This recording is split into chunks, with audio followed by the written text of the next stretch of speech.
In fact, one of the major landmarks in Mwihoko, which the people of Mwihoko must be very grateful for, is the army barrack. The army barrack, I'm told, I wasn't here then, their truck would come and stop at a place called Kagis. Yes. And wait for people from Mwihoko to actually board and come to Mwihoko. Wow. If you can remember, I don't know whether you would, we repaired roads in Mwihoko. Yes, I remember. I remember the road from Kenya Light to the police station. Maybe 5 or 6 times I organized people with the help of a lot of people and got people to come and rebuild that road. When matatus began to happen and there would be transport now, public transport from Githurai to Mwihoko, people would sit in a matatu and wait for somebody. Say, hey, fulani hajafika.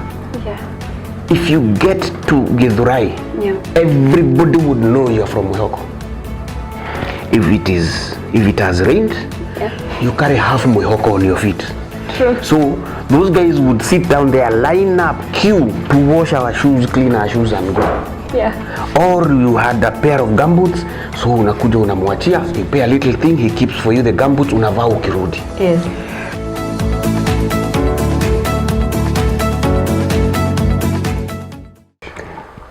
Hi viewers, welcome to the Tranquil Hour. I'm your host Dee, and today I have a special guest with me, our senior citizen. Welcome. Thank you. My name is Kimani Methi. Most of the people in Mwihoko call me Methi. That is how some of them who have been here, maybe even a little longer than me, call me. But my full names are Kimani David Methi. I am a resident in Mwihoko. I've been actively around since 2008, but moved in to live in Mwihoko in 2010.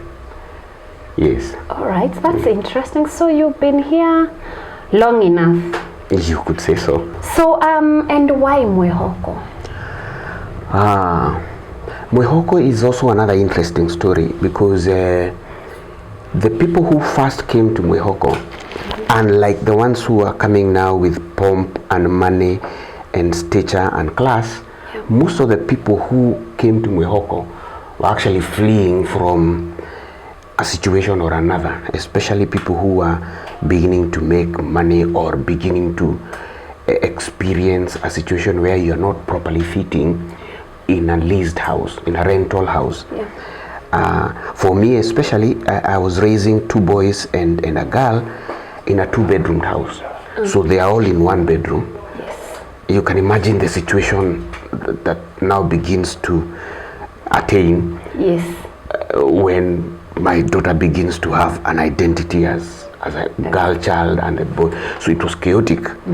And many of us were now quickly, I'm talking about now people of my age around that time, were beginning to look for easily affordable places that a person could begin to lay a foundation. That's how we ended up here, because the people who came in Mwihoko before us will tell you that land was as cheap. A 50 by 100 was as cheap as 15, 16, 20,000 earlier years before we came around.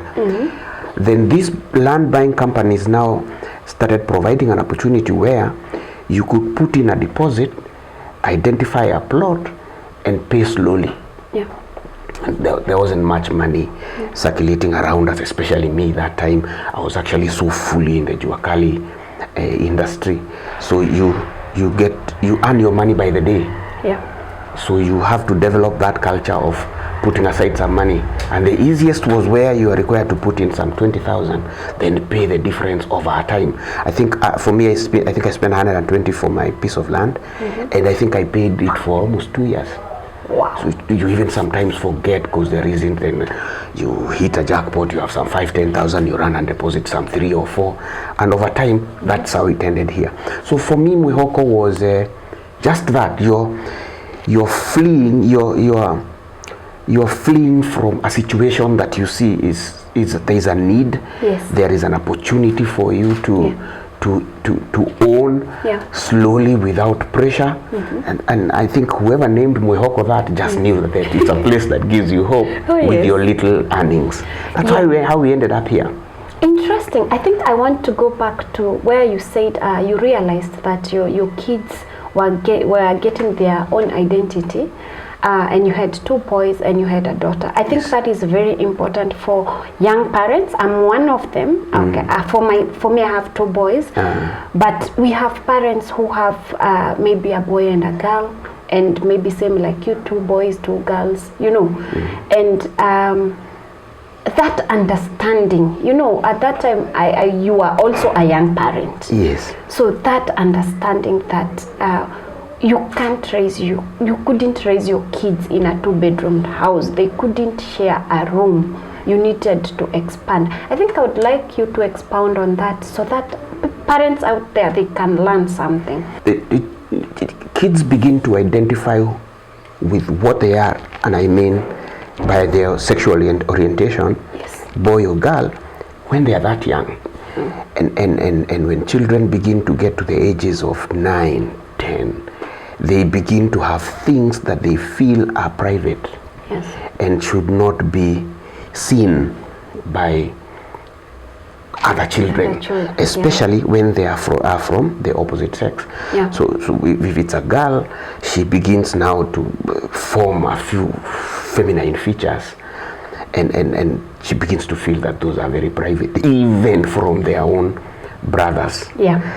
And it can either do one or two things. It can either cause so much familiarity so that even boys feel just like girls, or girls feel like boys. But when you have children who are that sensitive, it is important for you to put some boundaries. Women and girl children will begin to take more permanent, apparent features on their body earlier than the boys. A 15, 12, 13-year-old boy is just a boy. Nothing big about anything.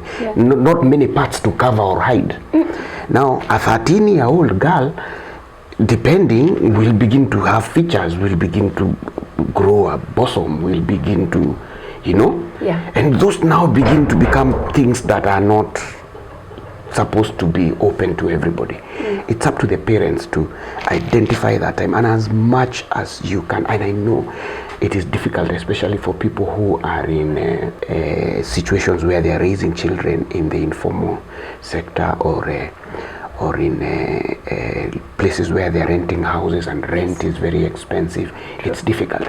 In the traditional culture, the Kikuyus would have their sons with their fathers in the Thingira out there, detached, and the mothers would have their children in the jiko na huku kwenye wanakaa. And that setup used to work very well, because at some point they will now meet as men and young women. Now, how we are living our lives now, these guys are growing up together, so that those more intimate moments that a son will want to have with his father, or a daughter with the mother, are not common anymore. Then you see, when children are that age, they are beginning to become inquisitive, to learn things, to observe. So during that scenario, the 1 bedroom, all of them are there. That is where sometimes you find some situations of incest have happened. That some boy has had some happenings, then connected that with whatever he's hearing out there, that is what happens in the bedroom. Because this is familiarity. So it's important, as difficult as it might be, it's important to put a distance. What values they've added, what opportunities are there. You have lots of rich and wealth knowledge from Mwihoko. Thank you, Dee.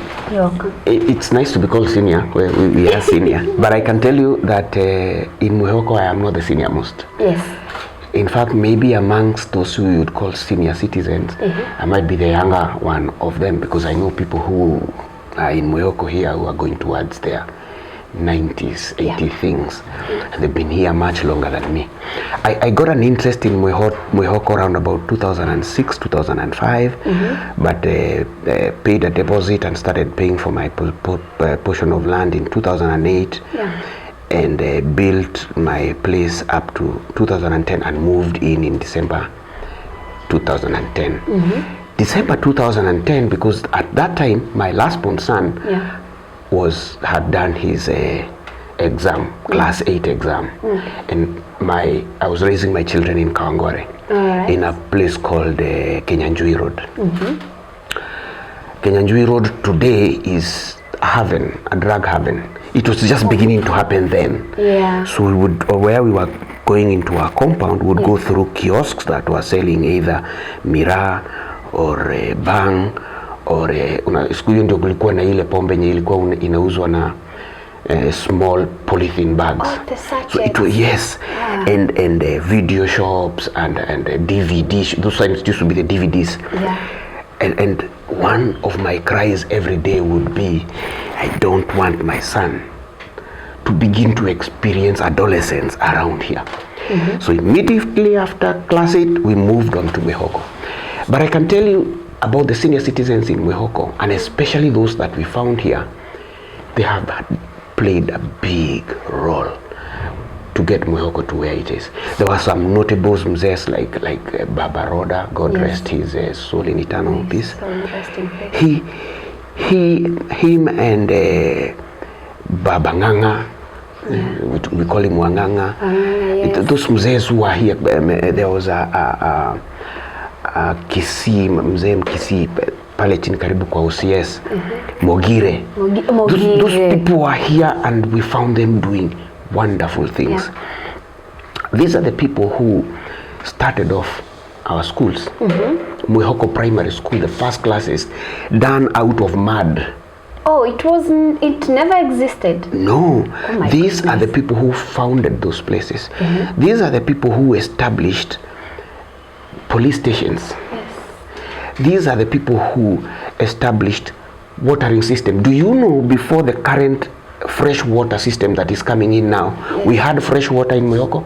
Yeah, I found the taps. And all that was effort from those old men. I am told that in the evenings, you wouldn't walk alone. There used to be hyenas here. And sometimes when you're sleeping in your house, you would hear a hyena outside your house. Where, you see the way people go to chase away goats and sheep now from their maize? You would chase them, zebras and giraffes. So they came here when the grass, the savanna grass, was the height of it was shoulder high. Wow. Getting from Githurai to Mwihoko was a nightmare. It was almost undoable. Yet they came.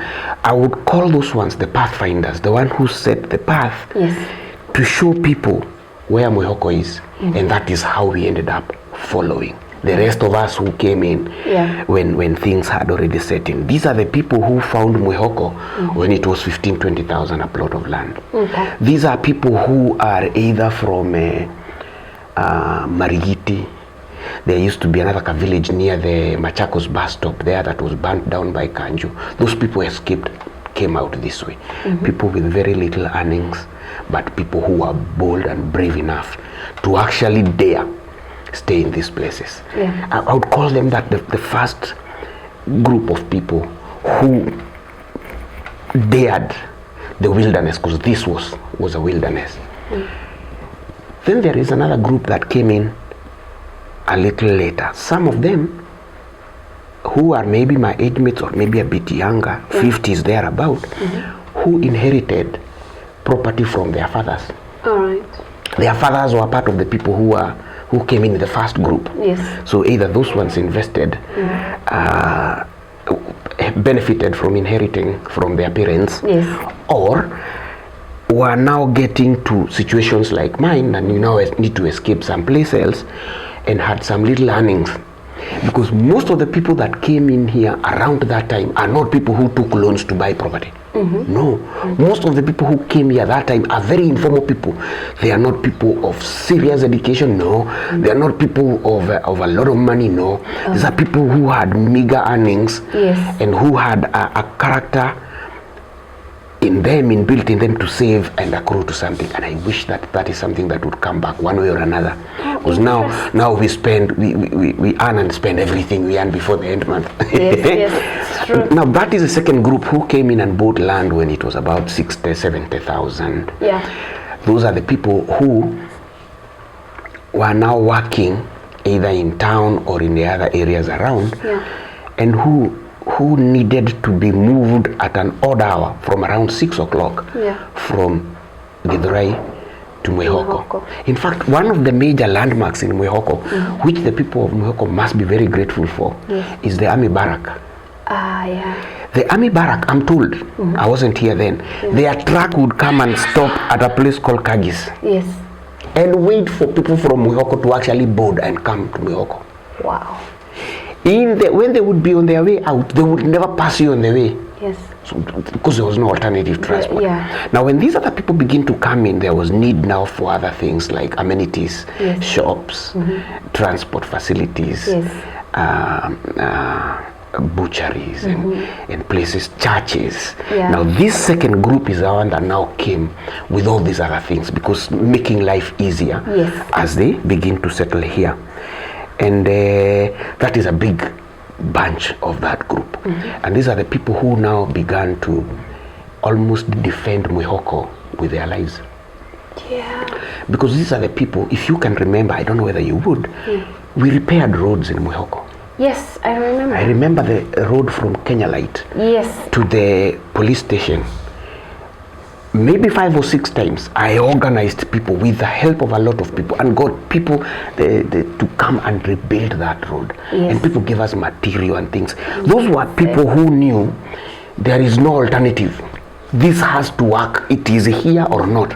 Those are the people who were, if situations did not work in Mwihoko, they could not fit where they had come from. Yes, I can affirm to that, because I moved to Mwihoko in 2014 and I found you doing that. And as young as I was a very young mother. I just joined because the road passed there, and I found here there's a guy, Mr. Methi. I had not met you yet, but there was Mr. Methi and other men who were fixing the road. And it took years, because that road, until it was tarmacked, I think the only one time I remember the government tried to, but before then it was the people. So the senior citizens played that major role. That is the second bunch of them. They didn't have so much, but they had quite a bit, so they could share. In fact, then when matatus began to happen, and there would be transport now, public transport from Githurai to Mwihoko, people would sit in a matatu and wait for somebody. Say, hey, fulani hajafika. Hey, so and so has not come.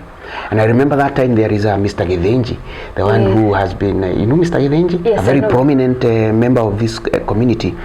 He had a matatu. And he would sit inside there having a drink or two, waiting for the matatu to fill up. And even when it would fill up, still wait some more, because so and so has not come. Afadhali mkaliane na mfike Mwihoko. Everybody knew everybody. Wow.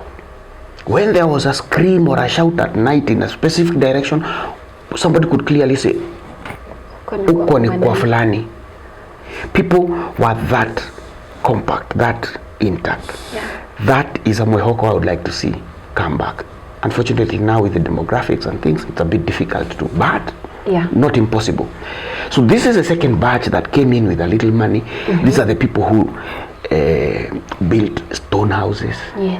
Went on to build bungalows, went on to build storied houses, so that the people who knew Mwihoko then, when they would come, then they would wonder, here, is this happening now here? Now that's the second batch of the senior citizens.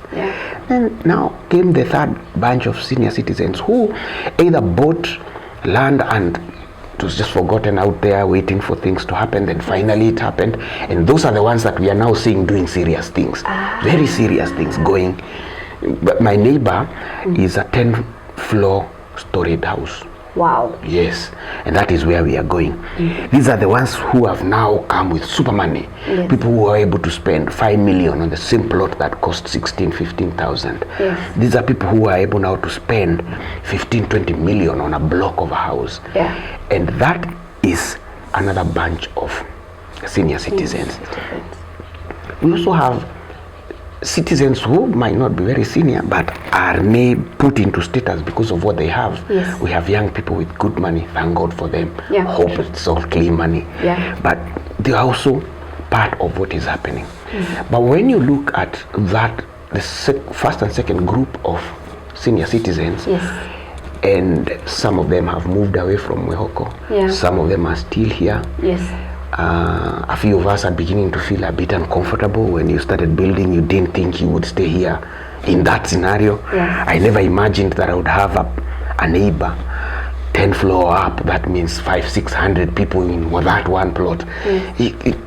I had not seen it, but that is where we are at now. True. But had it not been for the senior citizens who came in the first time when there was nothing, when you would stand at Kenya Light and see a house that had a blue door almost near the police station Uko, when you would stand outside your house and see Kwajeshi, yes, we wouldn't be here now. we wouldn't be here. And thanks to them, some of them are still very active. Wanganga is still very active in the things that happen in the around Githenji. They're still very active. Mogire, though he's a bit aged and challenges here and there, but they're still there and very active. And I think those are people that at some point people might need to acknowledge and appreciate. Very important. The senior citizens also define Mwihoko. Up to today. Up to not too long ago, you would mention in the streets of Nairobi, Mwihoko, and nobody would know where that is.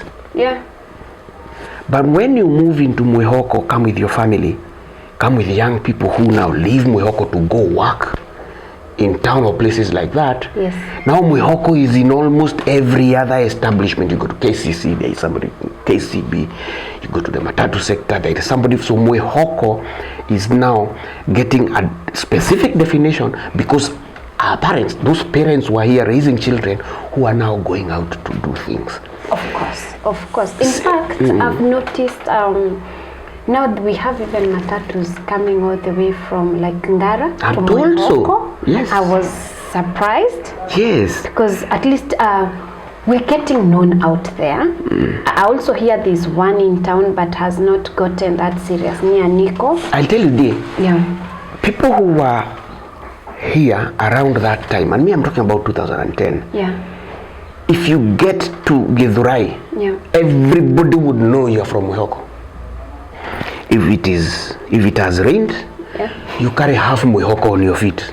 True. So those guys would sit down there, line up, queue to wash our shoes, clean our shoes and go. Or you had a pair of gumboots, so unakuja unamwachia, you pay a little thing, he keeps for you the gumboots, unavaa ukirudi. When it would be dry and dusty, you know the kind of vehicles that we used. I still remember one. It was a KAP, a Nissan E23. It had no floor. Literally, you actually step on those two straps that hold the board. So everything that is happening down here ends up on you. So you get to Mwihoko, all the women from Mwihoko would carry those to those and dust themselves. So those people endured a lot. There wasn't enough water. Except for the borehole at the daycare offices. With very salty water. But it still served the purpose. There was something to quench the thirst or cook or wash or whatever the case might be. Those people endured Mwihoko when it was actually unbearable. True. The closest police station from here was in Kizito. If I remember, vocational, that Kizito vocation is roundabout there. That police post is not even there anymore. But that is where there was help if you needed police. We need to be very grateful. You can actually classify them as senior citizens. The Catholic mission here, they have done a lot. They have, other than just religious part, they have treated us. That hospital is as old as Mwihoko. Behind there. Yes, and the school. The school. If you are looking for senior citizens in Mwihoko, you must find a place where the Catholic Church will be part of the senior city. You cannot consult about Mwihoko and leave them out. Those are people who have made an impact. They have spurred the growth of Mwihoko. That today we have vehicles as young as KDT prowling our road as a matatu. It's amazing that you can come to Mwihoko at 3 o'clock in the morning. You can hail a cab from your house. Impossible. You have Wi-Fi, you have electricity, you have features like studios and shops and mega shops here. Amazing. Yeah. And all thanks to those senior citizens who braved it all. Yeah, true. Yes. Yeah, and I'm seeing Mwihoko is growing. Yesterday, I went for a walk to the river, the other side, Mwitiri. To my surprise, we have ECD classes there. I didn't know. Yes, there I is. found we have ECD classes, and I was like, this is a Government? Yes, it's government. So those young babies, they don't have to walk to Motuya or walk to Mwihoko Primary. No. They just go to school there. So I'll tell you, Mwihoko has experienced a growth rate that might not be comparable to other places. There are not many places that have grown. We might not appreciate it because we are here. Yeah. But if you're from outside looking inside, outside looking in, some of the things that are happening here are just amazing. Yeah. In a span of about the last 10 years, electricity is in every corner. True. Of this. Water, even if it had been salty water or whatever, expensive or not, it's in almost in every corner. Yeah. Now we have fresh water. Yes, we do. We have amenities that are growing. Yes. Mwihoko Primary School, I don't know the last time you were there. I went there, I think about 2 or so weeks ago, and I was amazed. I haven't been there. I was amazed. I went to Mwihoko Secondary. Yes. I was amazed. Look at now what is happening to that Uhuru Kenyatta, the school. Look at what is happening to Motuya, the school. Yeah. There are things that we don't have yet. Yes. And I would say to all of us, let's be patient. Let's not rush this, but it's there. There was a time when it would rain, the campsite at the chief's place would be like a showroom. Yeah. We all park there and go home. Today, even if it rains cats and dogs, everybody drives home. So there is, it can be better. Yeah, it can be better. It definitely needs to be better. But I can tell you for free that we are places. Oh yeah, we are places. We are places. We have growth that we can see in that short span of time. Yeah. Things are happening. Yeah. And others will. There are some things that we are advocating for now, crying for, raising you and cry about, and it's important because it's our right. Yeah. The health facility, all those many things. Yeah. We will get them. But we must look back and thank God and thank the authorities for things that they can happen. Yeah. The things that have happened.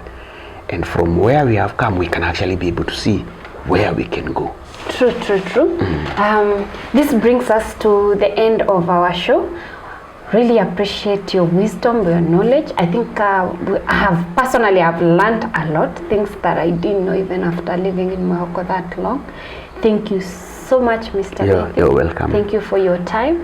Viewers, this is where we put an end, not an end permanently, but for today's show. I'm your host, Dee. This is the Tranquil Hour.